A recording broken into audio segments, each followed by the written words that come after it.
S இப்போ கேக்குதா? Yes ma'am. Hello. இப்பதான் மேம் கேக்குது. இப்பதான் கேக்குதா? Okay okay, yes sorry ma'am. Sorry.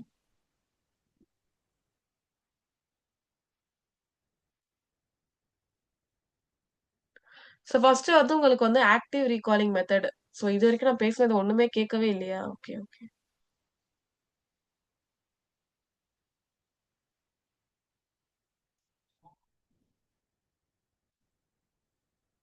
So என்னென்ன ஸ்டடி மெத்தட்ஸ் தான் வந்து நீங்க படிக்கிறதுக்காக ஹெல்ப்ஃபுல்லா இருக்கும் அப்படின்னு சொல்லி நான் சொல்லிட்டு இருந்தேன். ஃபர்ஸ்ட் வந்து ஆக்டிவ் ரீகாலிங். ஆக்டிவ் ரீகாலிங்னா வந்து டே ஒன்ல வந்து நீங்க நீங்களே வந்து மறுபடியும் வந்து ரீரீட் பண்ணாம டெஸ்ட் பண்றது உங்களை. ஓகே. ஸோ டே ஒன்ல நீங்க ஹியூமன் சர்க்குலேட்டரி சிஸ்டம் பத்தி நீங்க படிக்கிறீங்கன்னா, அதுல என்னென்ன டேர்ம்ஸ்லாம் இருக்கோ ஒரு சின்ன பேப்பர்லயோ அதை எழுதி வச்சுக்கோங்க. இப்போ டே 5க்கு மறுபடியும் உங்களுக்கு டெஸ்ட் இருக்கு. நீங்க அத மறுபடியும் படிக்க போறீங்கன்னா, இப்போ டே 5ல டெஸ்ட் இருக்குன்னா, அப்ப நீங்க மறுபடியும் அந்த டெக்ஸ்ட் புக்க படிக்க ஆரம்பிப்பீங்க. ஸோ அந்த படிக்க ஆரம்பிக்காம நீங்க என்ன பண்ணணும்னா, நீங்க ரீகால் பண்ண அந்த அந்த ஃபிளாஷ் கார்ட்ஸ் வச்சு. இப்போ நீங்க ஃபர்ஸ்ட் ஃபிளாஷ் கார்டு பாக்குறீங்க. ஹார்ட் பத்தி படிக்கிறீங்க. அப்ப 4 சேம்பர்ஸ் இருக்கு. ஸோ மேம் என்னன்னு 4 சேம்பர் சொல்லியிருக்காங்க. 2 atria, 2 ventricle. First right ventricle, left atrium, left ventricle.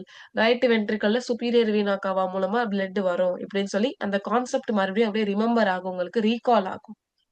So இந்த மாதிரி ரீகால் பண்ணும்போது என்ன ஆகும்னா, உங்க பிரெயின் வந்து இன்னும் ஸ்ட்ராங்கர் இன் மெமரி அதிகமாயிட்டே இருக்கும்.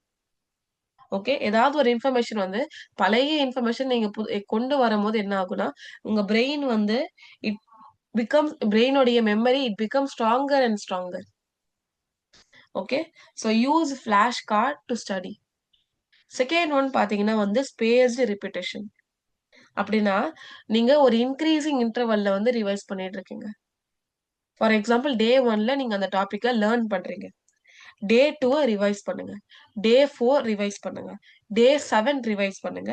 டே 14 ரிவைஸ் பண்ணுங்க. டே 30 ரிவைஸ் பண்ணுங்க. ஸோ ஃபர்ஸ்ட் நான் 1 நாள் விட்டு ரிவைஸ் பண்ணேன். அப்படியே ஒரு 4 நாள், 10 நாள், 5 அப்படியே 15 நாள் விட்டு அப்படியே ரிவைஸ் பண்றேன். ஸோ இந்த மாதிரி ரிவைஸ் பண்ணும்போது என்ன ஆகும்னா, உங்களுடைய மெமரி ஸ்ட்ராங் ஆகும். And you won't forget. So 12th முடிச்சதுக்கு அப்புறமா, காலேஜ் முடிச்சதுக்கு அப்புறமா கூட அந்த டாபிக் உங்களுக்கு அப்படியே ஸ்ட்ராங்கா பதிஞ்சிருக்கும். எதுக்குன்னா நீங்க ஒரு மந்த்லயே வந்து அந்த ஒரே சேம் டாபிக்கே, சேம் லெசனே வந்து 5 டூ 10 டைம்ஸ் ரிவைஸ் பண்றீங்க. ரிவைஸ் பண்ணும்போது என்ன ஆகும்? ஃபர்ஸ்ட் டைம் ரிவைஸ் பண்ணும்போது ஞாபகம் இருக்காது. செகண்ட் டைம் இன்னும் ஸ்ட்ராங்கர் ஆகும். தேர்ட் டைம் இன்னும் நீங்க மோர் இன்ஃபர்மேஷன கெயின் பண்ணிக்கிட்டே இருப்பீங்க. Okay. These are the space repetition method. Third one பாத்தீங்கன்னா வந்து பிளர்ட்டிங் மெத்தட் அப்படின்னு சொல்லுவாங்க. என்னது? பிளர்ட்டிங் மெத்தட். தேர்ட் ஒன் பாத்தீங்கன்னா பிளர்ட்டிங் method.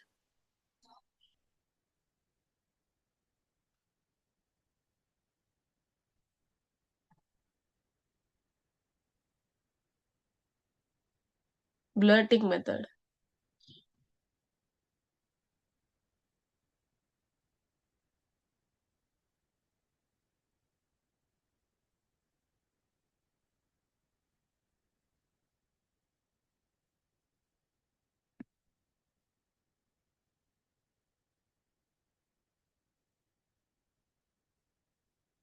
Blurting method.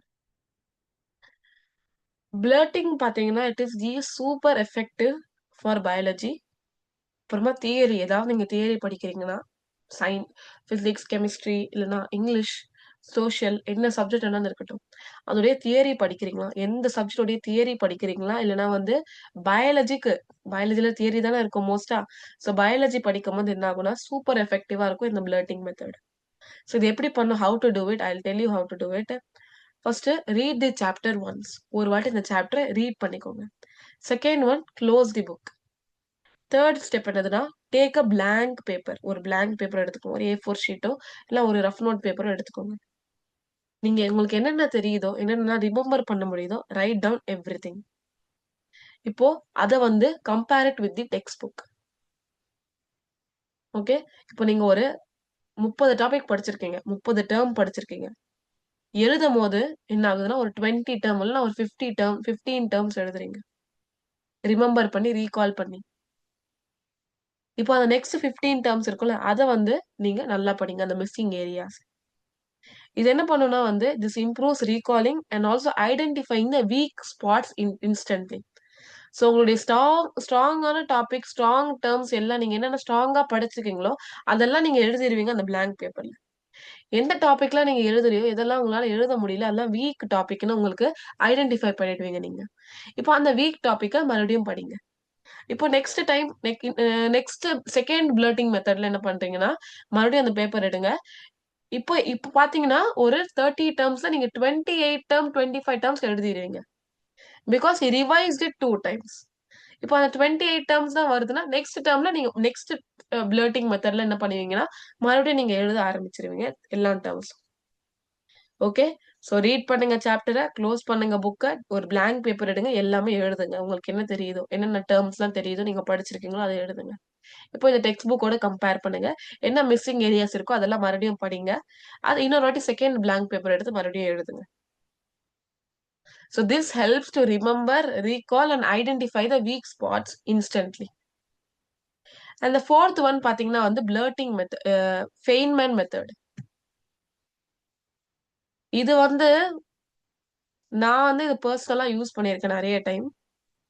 Feynman method. Feynman method. You can call however you like. So இந்த மெத்தட் வந்து ஏதாவது ஒரு டஃப் கான்செப்ட் வந்து எனக்கு புரியலனா, ஓகே. என்னால அத அண்டர்ஸ்டாண்டே பண்ண முடியல. அத படிச்சா கூட மேம் எனக்கு வரவே மாட்டிக்குது. அப்படின்னு சொல்லி நீங்க அந்த டைம் நீங்க டிஃபிகல்டி ஃபேஸ் பண்றீங்கல்ல, அப்போ வந்து இது யூஸ் ஆகும். ஃபார் எக்ஸாம்பிள் ஒரு டாபிக்க சூஸ் பண்ணுங்க. For example kingdom Monera first சாப்டர்ல இருக்க கிங்டம் மொனீரா எவ்ளோ படிச்சாலும் எனக்கு வரவே மாட்டிக்குது மேம். சுத்தமா மண்டையில ஏறவே மாட்டிக்குது அப்படின்னு சொல்லி நெனைக்கிறீங்களா, அந்த டாபிக்க எடுங்க. அந்த டாபிக்க சூஸ் பண்ணதுக்கு அப்புறமா என்ன பண்றீங்கன்னா, ஒரு இப்போ நீங்க ஒரு ரூம்ல இருக்கீங்க. நீங்க படிக்கிறீங்க அந்த டாபிக்க. ஒரு 2, 3 வாட்டி படிச்சு பார்க்குறீங்க டெக்ஸ்ட் புக்க. சுத்தமா முடியவே இல்ல. வரவே மாட்டிக்குது. இல்ல அத படிச்சதுக்கு அப்புறமா எல்லாமே மறந்து போயிடுது. ஓகே. சோ என்ன பண்றீங்கன்னா, இப்போ அந்த டாபிக்க இப்போ நீங்க இமேஜின் பண்ணிக்கோங்க. நான் அந்த டாபிக்க ஒரு சின்ன குழந்தைக்கு வந்து எக்ஸ்ப்ளைன் பண்றேன். ஒரு சைல்டுக்கு எக்ஸ்ப்ளைன் பண்றேன். ஓகே. ஒரு 15 மினிட்ஸ்ல வந்து ஒரு சைல்டுக்கு நான் போய் எக்ஸ்ப்ளைன் பண்ணேன் அந்த டாபிக்க. அப்ப என்ன பண்ணுவீங்கன்னா நீங்க, நம்மளுடைய பிரெயின் எப்படின்னா, நம்ம எப்படின்னா, நம்ம படிக்கும்போது அவ்வளவா எஃபெக்டிவா படிக்க மாட்டோம். அதுவே வந்து நம்ம யாருக்காவது போய் எக்ஸ்ப்ளைன் பண்ணணும்னா நம்ம டீட்டெயில்டா படிப்போம் அத. எதுக்குன்னா நம்ம எக்ஸ்ப்ளைன் பண்ணும்போது அவங்களுக்கு தப்பாயிடக்கூடாது. தப்பா சொல்லிக் குடுக்காம போயிடக்கூடாது. ஓகே. ஏதாவது தப்பாயிடக்கூடாது. அப்புறமா ஏதாவது கான்செப்ட்ட மிஸ் பண்ணிடக்கூடாதுன்னு நம்ம என்ன என்ன பண்ணுவோம், ரொம்ப ஆரா ரொம்ப வந்து ரிசர்ச் பண்ணி படிப்போம் அத. ஓகே. ஸோ, உங்க பக்கத்துல இப்ப நீங்க இருக்கீங்கன்னா, உங்க முன்னாடி வந்து ஒரு ஒரு ஸ்டூடண்ட் இருக்காங்க. இப்ப அந்த ஸ்டூடண்ட்க்கு நீங்க இப்ப படிக்க வைக்கணும், இந்த டாபிக்க. Okay. Imagine like if you are explaining to a child. அப்ப என்ன பண்ணுவீங்க நீங்க? அந்த கான்செப்ட்ட படிப்பீங்க. அது சிம்ப்ளிஃபை பண்ணி எக்ஸ்ப்ளைன் பண்ணுவீங்க. கரெக்ட்டு தானே? ஒரு குழந்தைக்கு போய் அப்படியே நீங்க ரீட் பண்ணிக்கிட்டே போனா புரியுமா அந்த குழந்தைக்கு? இல்லவே இல்ல. நீங்க என்ன பண்ணுவீங்க? அத ரீட் பண்ணி எக்ஸ்ப்ளைன் பண்ணுங்க. இந்த மாதிரி இருக்கு, இப்படி இருக்கு. கிங்டம் மொனீரானா அதுல பாக்டீரியாஸ் இருக்கும். பாக்டீரியாலாம் நீங்க பார்த்திருக்கீங்களா? இந்த மாரி இருக்கு. நம்ப கை கழுவாதம்போது கையில வந்து இந்த ஆட்ஸ்லலாம் பாக்டீரியா காமிப்பாங்க ஞாபகம் இருக்கா? அதுதான் பாக்டீரியா. இப்படின்னு சொல்லி நீங்க சிம்ப்ளிஃபைடா எக்ஸ்ப்ளைன் பண்ண ஆரம்பிப்பீங்க. ஓகே. ஸோ சிம்ப்ளிஃபைடா நீங்க உங்களுடைய இமேஜினரி ஒரு பெர்சன்க்கு எக்ஸ்ப்ளைன் பண்றீங்க. பட் அந்த இமேஜினரி பெர்சனே யாரு? நீங்க தான். அது நீங்களே you are explaining to your self. Okay. So Feynman method technique is very, very effective. Very useful. Okay. So இந்த மாரி டஃப்பான டாபிக் எதுவுமே உங்களுக்கு சுத்தமா வரவே இல்லன்னா, இந்த மெத்தட் தான் நானும் யூஸ் பண்ணுவேன் இது. ஓகே. அப்பதான் வந்து எனக்கு வந்து நான் நான் என்ன பண்ணுவேன், சிம்பிள் லாங்குவேஜ்ல டீச் பண்ண ட்ரை பண்ணுவேன். ஸோ அந்த சிம்பிள் லாங்குவேஜ்ல நீங்க ட்ரை பண்ணும்போது டீச் பண்ண, உங்களுக்கும் அது ஸ்ட்ராங்கா உங்க மெமரியில வந்து ஸ்டோர் ஆயிடும். So it is the best method. நீங்க அந்த டாபிக்க மாஸ்டர் பண்ணிடுவீங்க கம்ப்ளீட்டா. ஓகே. 5த் ஒன் பாத்தீங்கன்னா வந்து Pomodoro technique for focusing.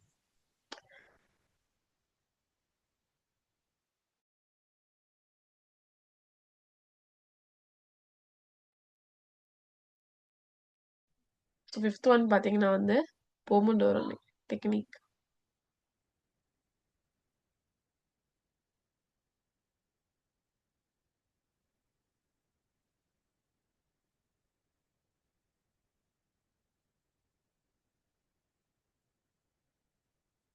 Technique, method என்னன்னு எழுதிக்கோங்க. No problem.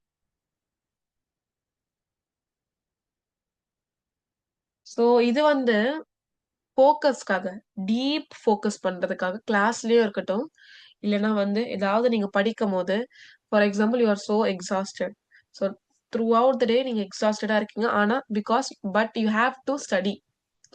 உங்களுடைய கோல் இருக்கு. நான் இந்த டாபிக் இன்னைக்கு படிச்சுட்டு தான் நான் தூங்குவேன். ஆனா ரொம்ப டயர்டா இருக்கு. ஃபோக்கஸ் பண்ண முடியல என்னால. கான்சன்ட்ரேட் பண்ண முடியலன்னா இந்த மெத்தட் வந்து யூஸ் ஆகும். வேணா உங்க சைடுல ஒரு ஆரோ மாரி இது பண்ணி எக்ஸ்பிளைன் பண்றேன்.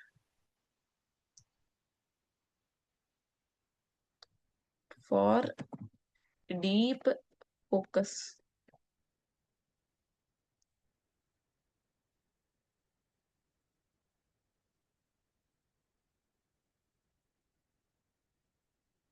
ஓகே. ஃபார் எக்ஸாம்பிள் வந்து நீங்க வந்து ஒரு சின்ன டைமர் மாரி வச்சுக்கிறீங்க. என்னதுன்னா, நான் வந்து 10 மினிட்ஸ் வந்து எந்த டிஸ்ட்ராக்ஷனும் இல்லாம ஸ்ட்ராங்கா இந்த 10 மினிட்ஸ் வந்து டீப் ஃபோக்கஸோட படிப்பேன்னு சொல்லி 10 மினிட்ஸ். இப்ப என்ன பண்ணுவீங்க? அந்த 10 மினிட்ஸ் தானே, 10 மினிட்ஸ் ஃபோக்கஸ்டா படிச்சா அதுக்கப்புறமா ரிலாக்ஸ் பண்ணிக்கலாம் அப்படின்னு சொல்லி, அந்த 10 மினிட்ஸ நீங்க எஃபெக்டிவா படிப்பீங்க. இப்போ இந்த 10 மினிட்ஸ் நெக்ஸ்ட் செஷன். இப்ப நீங்க 10 மினிட்ஸ் படிச்சுட்டீங்க. 5 மினிட்ஸ் பிரேக் எடுத்துக்கோங்க. இப்போ நெக்ஸ்ட் என்ன பண்றீங்க? நான் 15 மினிட்ஸ் வந்து ஃபோக்கஸ்டா படிக்க போறேன். ஃபார் எக்ஸாம்பிள் நீங்க 1 ஹவர் படிக்கணும்னு உங்களுடைய கோல். நான் எப்படியாச்சும் 1 ஹவர் படிச்சிரணுமா படிச்சிரணும் அப்படின்னு சொல்லி உங்களுடைய கோல். என்ன பண்றீங்கன்னா, அது பிரேக் டவுன் பண்ணுங்க. ஃபர்ஸ்ட் என்ன பண்றீங்கன்னா, 10 மினிட்ஸ் நான் படிப்பேன். 5 மினிட்ஸ் நான் பிரேக் எடுத்துப்பேன். அப்ப என்ன பண்ணுவீங்க? அந்த 10 மினிட்ஸ் ஃபோக்கஸ்டா படிப்பீங்க. 5 மினிட்ஸ் பிரேக் எடுத்துப்பீங்க. ஸோ 1 ஹவர்ல அந்த 10 மினிட்ஸ் முடிஞ்சிருச்சு. 15 மினிட்ஸ் இருக்கு. கரெக்ட்டா? நெக்ஸ்ட் செஷன் என்ன பண்றீங்கன்னா நீங்க 15 இந்த வாட்டி நான் 15 மினிட்ஸ் படிக்க போறேன். 5 மினிட்ஸ் பிரேக் எடுக்க போறேன். ஸோ ஃபர்ஸ்ட் 10 மினிட்ஸ் நான் டீட்டெயில்டா ஃபோக்கஸ்டா படிச்சுட்டேன். இப்போ நான் 15 மினிட்ஸ் படிக்க போறேன். இப்போ இந்த 15 மினிட்ஸ் படிச்சதுக்கு அப்புறம் 5 மினிட்ஸ் பிரேக் எடுத்துக்கிறீங்க. ஸோ டோட்டலா எத்தன 25 மினிட்ஸ் நீங்க படிச்சு முடிச்சிட்டீங்க. இப்போ 5 மினிட்ஸ் பிரேக் அப்புறமா 3 செஷன் ஸ்டார்ட் பண்றீங்க. ஓகே. இப்போ என்ன பண்றீங்கன்னா 25 மினிட்ஸ் நான் படிக்க போறேன் அப்படின்னு சொல்லி ஆரம்பிக்கிறீங்க. ஓகே. அப்புறமா 5 மினிட் பிரேக் எடுக்குறீங்க. ஸோ ஃபர்ஸ்ட் செஷன்ல 10 மினிட்ஸ் படிச்சீங்க. செகண்ட் செஷன்ல 15 மினிட்ஸ் படிச்சீங்க. தேர்ட் செஷன்ல 25. ஸோ 10, 15, 25, 25 பிளஸ் 25, 50 மினிட்ஸ் டீட்டெயில்டா படிச்சிட்டீங்க நீங்க. ஃபோக்கஸ்டா. எந்த டிஸ்ட்ராக்ஷனும் இல்லாம கிளியரா அது படிக்கிற மட்டும் தான் வேலை பண்ணீங்க நீங்க. இப்போ மறுபடியும் என்ன பண்றீங்க? ஃபோர்த் செஷன்ல இன்னும் ஒரு 30 மினிட்ஸ் படிக்கிறேன்னு வச்சுக்கோங்க. ஸோ 50 பிளஸ் 30 அப்பனா 80 மினிட்ஸ். 1 ஹவர் 20 மினிட்ஸ் வித்தவுட் உங்களுக்கே தெரியாது. நான் 1 ஹவர் 20 மினிட்ஸ் படிச்சுட்டேனா இன்னைக்கு அப்படின்னு சொல்லி. ஸோ படிக்காம இருக்கிறதுக்கும், இந்த 1 ஹவர் 20 மினிட்ஸ் படிக்கிறதுக்கும் எவ்வளவோ வித்தியாசம் இருக்கு. இது 10 இப்போ நீங்க ஃபார் எக்ஸாம்பிள் இன்னைக்கு நான் 10 ஹவர்ஸ் படிக்கணும் அப்படின்னு சொல்லி நீங்க கோல் வச்சிருக்கீங்க. 1 ஹவர் படிங்க. 20 மினிட்ஸ் பிரேக் எடுங்க. 1 ஹவர் படிங்க. 20 மினிட்ஸ் பிரேக் எடுங்க. 2 ஹவர்ஸ் படிங்க. 20 மினிட்ஸ் பிரேக் எடுங்க. இந்த மாதிரி ஸ்டடி செஷன பிரேக் டவுன் பண்ணி படிக்கிறது. இதுதான் போமோடோரோ மெத்தட். ஃபார் எக்ஸாம்பிள் நான் த்ரூ அவுட் டே டிராவல் பண்ணிட்டேன்னா, ஸோ நான் எப்போ இத யூஸ் பண்ணுவேன்னா, த்ரூ அவுட் டே டிராவல் பண்ணிட்டு, நான் வந்து ஏதோ ஒரு டாபிக் நான் ப்ரிப்பேர் பண்ணணும் அப்படின்னு சொல்லி நினைக்கிறேன்னா, அந்த மாரி இப்போ இந்த மாரி 20 மினிட்ஸ் டைம் வச்சு ப்ரிப்பேர் பண்ணுவேன். ஸோ அப்ப என்ன பண்ணுவேன், என்னுடைய மைண்ட்ல 20 மினிட்ஸ்க்குள்ள தான் நான் ப்ரிப்பேர் பண்ணணும். அதனால நான் சீக்கிரமா ப்ரிப்பேர் பண்ணுவேன். பிரெயின் ஃபோக்கஸ்டா இருக்கும். கான்சன்ட்ரேட் பண்ணுவேன் நான். எங்கேயும் டிஸ்ட்ராக்ட் ஆக மாட்டேன். ஓகே. ஸோ இந்த மாரி ஒரு 3 to 4 சைக்கிள்ஸா இத பிரேக் டவுன் பண்ணி படிங்க. ஓகே. இதுல ஒண்ணும் இல்ல. நான் 1 ஹவர் 20 மினிட்ஸ் படிச்சிருக்கேன். இதுல நம்ம ரொம்ப பிரேக்லாம் எடுக்கல நான். எவ்வளோ 20 மினிட்ஸ் பிரேக் தான் எடுத்திருக்கேன் நான். ஓகே. ஆனா அந்த 1 ஹவர் 20 மினிட்ஸ் நான் படிச்சுட்டேன். அது எனக்கு போதும். என்னோட கோல் நான் அச்சீவ் பண்ணிட்டேன். ஓகே. இது வந்து ரொம்ப ஒரு டீப் ஃபோக்கஸ்க்கான method. Blurting method, Feynman method, pomodoro, அப்புறமா ஆக்டிவ் ரீகாலிங். இதெல்லாம் நான் பெர்சனலா யூஸ் பண்ணது. அதனால உங்களுக்கு நான் ஹைலி சஜெஸ்ட் பண்ணுவேன். ஸ்பேஸ்ட் ரிப்பிட்டேஷன் நான் மோஸ்ட்டா யூஸ் பண்ணதில்ல. மேபி நான் யூஸ் பண்ணிட்டு, ட்ரை பண்ணிட்டு உங்களுக்கு சொல்றேன் எப்படி இருக்குன்னு. ஓகே. ஸோ ஃபர்ஸ்ட் நீங்க ஆக்டிவ் ரீகாலிங் ரொம்ப எஃபெக்டிவ். பிளர்ட்டிங், ஃபெய்ன்மேன், பொமோடோரோ இது எல்லாமே எஃபெக்டிவ். இந்த எல்லா ஸ்டடி மெத்தடுக்கான ஒரே ஒரு கோல் என்னதுன்னா, நீங்க படிக்கிறது. படிக்கணும்னா நீங்க என்ன வேணாலும் வந்து நீங்க பண்ணணும். ஓகே. ஸோ நீங்க வந்து இமேஜின் பண்ணிக்கணும். நீங்க நோட்ஸ் எடுக்க ட்ரை பண்ணணும். மைண்ட் மேப்ஸ் ட்ரை பண்ணணும். இந்த மாரி நெறைய மெத்தட் இருக்கு. Okay. So minimum daily 7 to 8 hours தூங்கியே தான் ஆகணும். ஓகே. லாஸ்ட் நாளைக்கு 2 நாள் எக்ஸாம் இருக்கு. 2 நாளும் நான் நைட்டு பகல் தூங்காம படிக்கிறேன். அது வேண்டாம் நம்மளுக்கு. எக்ஸாம் இருக்குன்னா, ஒரு 2 வாரத்துக்கு முன்னாடியே நான் படிக்க ஆரம்பிச்சுருவேன். அவ்வளோதான். இந்த மாரி வந்து ட்ரை பண்ணுங்க. ஸோ தண்ணி ட்ரிங்க் எனஃப் வாட்டர். ஸ்டடி செஷனுக்கு முன்னாடி ஹெவி மீல்ஸ் எடுத்துக்காதீங்க. அப்புறமா வந்து நீங்க வந்து தூக்கம் நீங்க படிக்கும்போது தூங்குற மாரி ஒரு ஃபீலிங் வருதுன்னா, அப்ப ஏதாவது ஒரு சின்ன லைட் ஸ்நாக்ஸ் மாரி பக்கத்துல வச்சுக்கோங்க. ஒரு ஃப்ரூட்டோ, ஒரு நட்ஸோ, இல்ல ஒரு சின்ன ஸ்நாக்ஸ் மாரியோ, இல்ல தண்ணியோ, அத கொஞ்சம் கொஞ்சமா சிப் பண்ணிக்கிட்டே படிங்க. இப்ப நீங்க தூக்கம் வரும்போது அத சிப் பண்ணும்போது உங்க பிரெயின் கொஞ்சம் ஆக்டிவேட் ஆகும். ஓகே. டெய்லி மினிமம் 5 ஹார்ஸ் கண்டிப்பா படிச்சு தான் ஆகணும் நீங்க. அந்த 5 ஹவர் ஃபோக்கஸ் 10 ஹவர் படிக்கணும்னு நீங்க பிளான் பண்றீங்கன்னா, அந்த 10 ஹவர் டிஸ்ட்ராக்டடா படிக்கிறதுக்கு பதிலா நீங்க 5 ஹவர் ஃபோக்கஸ்டா படிங்க. ஓகே. மத்தவங்களுக்கு படிக்க வைக்கிற மாரி நீங்க படிங்க. இன்னைக்கு நான் வந்து என்னுடைய ஸ்டூடண்ட்க்கு நான் இத படிக்க வைக்க போறேன். அப்பன்னா நீங்க எப்படி படிப்பீங்கன்னு இமேஜின் பண்ணிக்கிட்டு படிங்க. எக்ஸாம் பாயிண்ட் ஆஃப் வியூல நீங்க கேட்டீங்கன்னா, கொஸ்டின் பேப்பர நல்லா ரீட் பண்ணுங்க. ஈஸி கொஸ்டின ஃபர்ஸ்ட் அட்டெம்ப்ட் பண்ணுங்க. டைம மேனேஜ் பண்ணுங்க. பேனிக் ஆகாதீங்க. ஏதாவது ஃபர்கெட். இப்ப ஏதாவது நீங்க மறந்துட்டீங்கன்னா, don't panic at all. Panic ஆகும்போது என்ன நீங்களே வந்து உங்கள வந்து உங்களுக்குள்ள ஒரு பிலீஃப் வந்து வச்சுக்கோங்க. ஓகே, இப்ப எனக்கு இது தெரியலன்னா, நெக்ஸ்ட் டைம் இத ரிமெம்பர் பண்ணிருவேன். நெக்ஸ்ட் டைம் இந்த கொஸ்டின் படிக்கும்போது எனக்கு ரிமெம்பர் ஆயிடும். ஞாபகம் வந்துரும் அப்படின்னு சொல்லி நீங்க ஒரு உங்களுக்குள்ளயே அந்த பிலீஃப் வச்சுக்கோங்க எப்பவுமே. ஓகே. பேனிக்கே ஆகாதீங்க. பேனிக் ஆகும்போது உங்களுக்கு நெக்ஸ்ட் தெரிஞ்ச கொஸ்டின் கூட வரவே வராது. அப்புறமா எக்ஸாம் முடிஞ்சதுக்கு அப்புறமா கொஸ்டின் பேப்பர செக் பண்றது. தயவு செஞ்சு இந்த மாரி ஒரு பழக்கம் இருந்தா தயவு செஞ்சு விட்டுருங்க அத இப்பவே. ஏதாவது நீங்க மிஸ் பண்ணியிருப்பீங்க. நீங்க ஏ ஆப்ஷன் தான் நான் டிக் பண்ணேன். அப்புறமா மாத்தி பி ஆப்ஷன டிக் பண்ணி விட்டேனே அப்படின்னு சொல்லி நீங்களே வந்து பேனிக் ஆவீங்க. அப்படியே அந்த ஃபியர் வந்து உள்ள உள்ள ஸ்டார்ட் ஆகும். ஓகே. எக்ஸாம் முடிச்சுட்டீங்களா? அந்த பேப்பர் எடுத்து உள்ள வச்சுக்கோங்க பேக்குள்ள. அதுக்கப்புறமா அத எடுத்து பார்க்கவே பார்க்காதீங்க. ரிசல்ட்க்கு அப்புறமா பாருங்க. எல்லா எக்ஸாமும் முடிஞ்சதுக்கு அப்புறமா பாருங்க. அப்போ பேனிக் ஆனா ஒண்ணுமே இல்ல. அதுக்கப்புறமா எந்த எக்ஸாமும் இருக்க போறதில்ல. ஓகே. எஸ். உங்களுக்கு இப்போ நான் என்னோட மெத்தட்ஸ் எல்லாமே சொல்லிட்டேன். உங்களுக்கு என்னென்ன பெர்சனலா ப்ராப்ளம் இருக்கு படிக்கிறதுல? அண்டர்ஸ்டாண்டிங்ல ப்ராப்ளம் இருக்கு. அண்டர்ஸ்டாண்டிங். Yes ma'am. நடத்தும்போது புரியுது, எடுத்து பார்க்கும்போது கொஞ்சம் கொலாப்ஸா இருக்கு. ஓகே. ஸோ நடத்தும்போது புரியுது. எடுத்து பார்க்கும்போது புரியல. ஸோ அத எடுத்து பார்க்கறத எப்போ நீங்க பண்றீங்க? Yes ma'am. புக் ரீடிங் பண்ணுவேன் மேம். அப்புறம் நோட்ஸ் ரைட் பண்ணுவேன் மேம். அந்த புக் ரீடிங்கும் அன்னைக்கு இப்போ கிளாஸ் அன்னைக்கு நடக்குது. அன்னைக்கே நீங்க புக் ரீடிங்கோ, டெக்ஸ்ட் புக் ரீடிங்கோ பண்ணுவீங்களா? இல்ல ஒரு 5 நாள், 10 நாளுக்கு அப்புறமா அத எடுத்து படிக்கும்போது புரியலையா உங்களுக்கு? அன்னைக்கும் பண்ணுவேன் மேம். சம்டைம் லேட் ஆயிடுச்சுன்னா சம் டேஸ்க்கு அப்புறம் படிப்பேன்.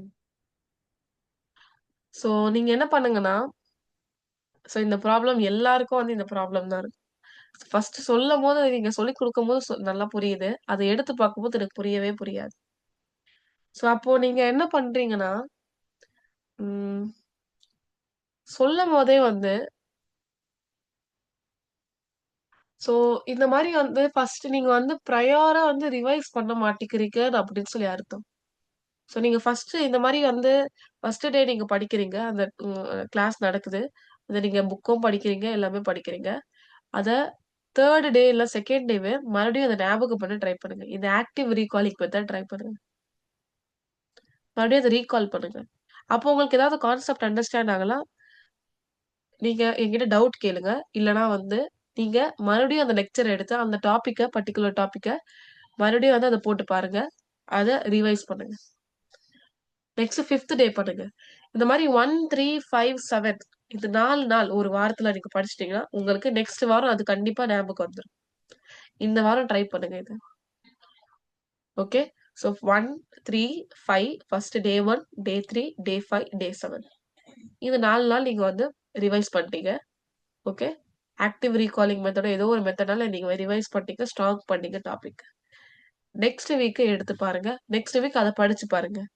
உங்களுக்கே தெரியும். உங்களுக்கு நெறைய டிஃபரன்ஸ் தெரியும். நீங்க வந்து உங்களுக்கு எல்லாமே அண்டர்ஸ்டாண்ட் ஆக ஆரம்பிக்கும். எல்லாமே உங்களுக்கு ஞாபகம் வர ஆரம்பிக்கும். ஸோ 1 வீக்ல நீங்க 4 to 5 டைம்ஸ் ரிவைஸ் பண்ணுங்க. ஒரு சேம் டாபிக், ஒரு சேம் லெசன்.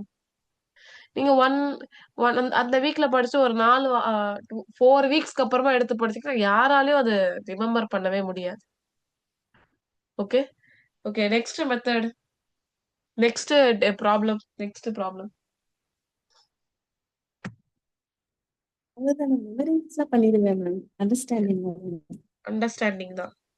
பயாலஜில நீங்க கேட்டீங்கன்னா, அண்டர்ஸ்டாண்டிங் தான் ரொம்ப இம்பார்ட்டன்ட். ஸோ நீங்க அந்த அந்த அண்டர்ஸ்டாண்டும் பண்ணிடுவீங்க டியூரிங் த கிளாஸ். அந்த கிளாஸ்க்கு அப்புறமா நீங்க அத எடுத்து பார்க்கும்போது அது அண்டர்ஸ்டாண்ட் ஆகுதா இல்லையான்னு சொல்லி நீங்க தான் வந்து டெஸ்ட் பண்ணி பார்க்கணும் உங்கள. அப்படி அண்டர்ஸ்டாண்ட் ஆகலன்னா மறுபடியும் நீங்க அந்த லெக்சர் எடுத்து உங்களுக்கு தான் ஆல்ரெடி வந்து எல்லாமே வந்து ஜஸ்ட் அந்த லைவ் லெக்சர் முடிஞ்சதுக்கு அப்புறமா அதுக்கப்புறமா அந்த லெக்சரை நீங்க பார்க்கவே முடியாது. அந்த ஆப்ஷனே கிடையவே கிடையாது உங்களுக்கு. ஸோ அத நீங்க எத்தனை வாட்டி 100 டைம்ஸ் கூட எடுத்து பார்க்கலாம். யூடியூப்ல இருக்கு. கிளாஸ் ரூம்லயும் உங்களுக்கு இருக்கு. ஓகே. ஸோ அந்த டைம்ல அந்த டாபிக் புரியலன்னா, அந்த டெர்ம் புரியலன்னா, நீங்க மறுபடியும் எடுத்து டெக்ஸ்ட் புக் எடுத்து மறுபடியும் வந்து இந்த வீடியோ ஆன் பண்ணி பாருங்க. ஓகே.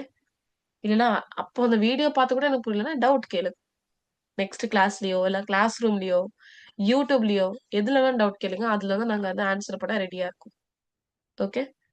வேற வேற என்ன ப்ராப்ளம்? உங்களுக்கு அண்டர்ஸ்டாண்டிங் தவிர ஸ்லீப் ஏதாவது வேற எதுவும் இல்லை மேம். வேற எதுவும் இல்லையா? ஓகே. ஸோ நம்ம இன்னைக்கு வந்து என்னென்ன மெத்தட்லாம் இருக்கு அப்படின்னு சொல்லி டிஸ்கஸ் பண்ணிட்டோம். இதுக்கப்புறமா கூட நிறைய ப்ராப்ளம்ஸ் உங்களுக்கு ஃபேஸ் பண்றீங்களா? நீங்க you are free to question, you are free to ask. Okay, you have a lot of platform to ask those questions. So YouTube, class room and then வாட்ஸ்அப்ல கூட நீங்க வந்து எனக்கு வந்து அந்த டைம்ல எனக்கு இந்த ப்ராப்ளம் ஃபேஸ் பண்ணது, இந்த ப்ராப்ளம் இருக்கு மேம், என்னால வந்து சால்வ் பண்ண முடியல அப்படின்னு சொல்லிட்டீங்கன்னா, we are here to solve your problem. Okay. Yes, இன்னைக்கான கிளாஸ் கம்ப்ளீட் பண்ணிக்கலாமா நம்ம?